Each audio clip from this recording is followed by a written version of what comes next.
महिलांनी या 3 चुका कधीही करू नका, कारण या 3 चुका जर महिलांनी घरामध्ये केल्या तर त्या घरामध्ये धन संपत्ती राहत नाही आणि त्या घरामधल्या लोकांच्या आरोग्यावरती त्या गोष्टीचा परिणाम होत असतो बघा.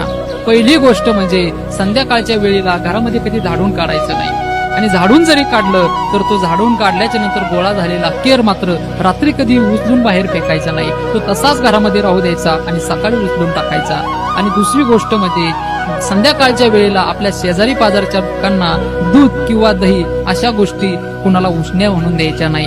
आणि संध्याकाळी झोपत असताना मात्र जेवण झाल्याच्या नंतर जी आपण खरकटी भांडे पडतो ना, ती भांडे लगेच धुवून टाकायचे. तशी खरकटी भांडे घरामध्ये ठेवून जर तुम्ही झोपी गेलात आणि सकाळी उठल्याच्या नंतर जर तुम्ही ते खरकटी भांडी बघितली, तुमची नजर जर त्याच्यावरती गेली ना, तर खऱ्या अर्थानं तुमच्या घरामध्ये त्या दरिद्रता येऊ शकते. म्हणून ज्या वेळेस संध्याकाळची जेवण झाली की लगेच ती भांडे स्वच्छ करायची आणि ठेवून द्यायची.